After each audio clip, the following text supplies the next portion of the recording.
Today, I'll show you how to set up and play eFootball 2026 on your Android, iOS, and PC using the PPSSPP emulator.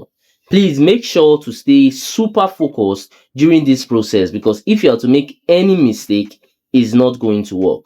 Also, I'm going to be showing you the best settings to utilize so you can actually get the best performance on any of these devices.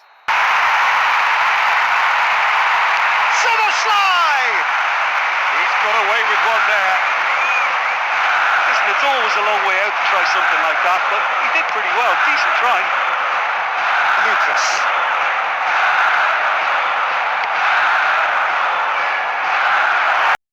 Now, the first thing you want to do is to make sure you download the PPSSPP app to any of your device. Now, once you are done with that, go ahead and download this second app that is called Z Archiver.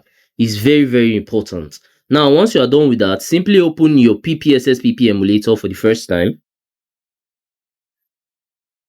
Once you open it for the first time, it's going to ask you to create a PSP folder. Click on OK.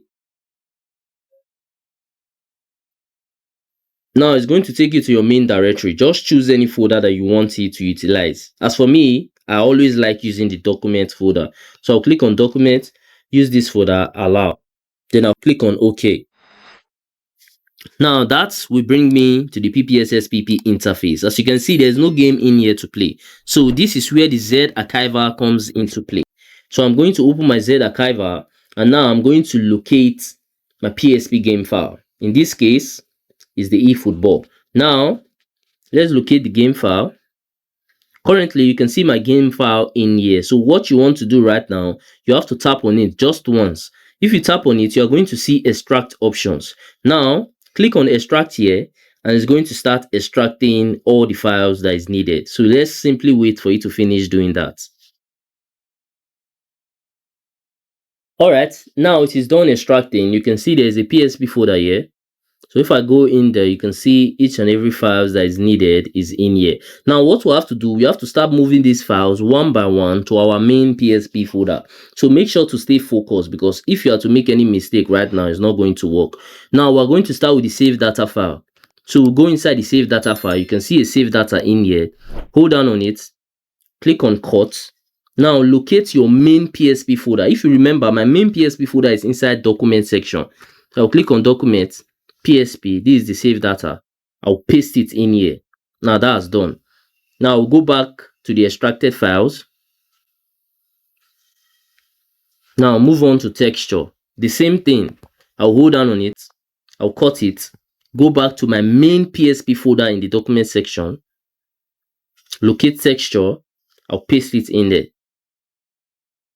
Now we are done with both. So let's go back to the extracted files one more time. So we are done moving the save data, we are done moving the textures. What is remaining now is this eFootball file at the top. So now we are not going inside, we're going to move the entire folder.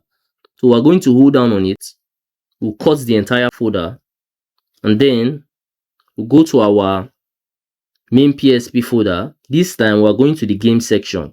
We'll paste it inside the game section. Now once you are done with this, simply reopen your emulator. Right now you can see there's no game here to play. That's because the emulator do not know where I kept these game files. So I have to show it. Now all I have to do is click on this browser icon at the top.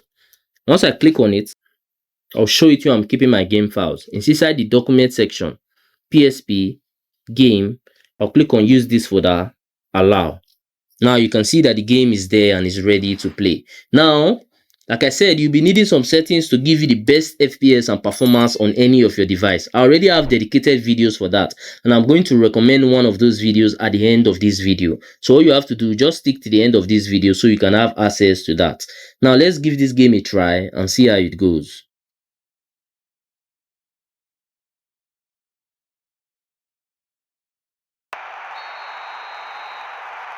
The scene gets set. We are ready to go.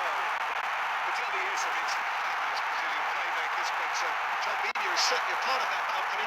He is a player with a vivid imagination, a wonderful creative brain, and a real... Lastly, if you found any value from this video, then do consider smashing that subscribe button to help me on my YouTube growth journey, because I've been trying to get to 5,000 subscribers for a while now, and it have actually been taking me forever just to get there. But I know that with your help, through smashing that button, I can actually get there super fast and super easy. Also, by now I think you might be seeing some of my similar videos or some of my playlists on your screen. So if you have some free time, you can go ahead and also watch that to learn more from my channel, because we learn every day. And that's it for that. I'm going to see you guys on my next video.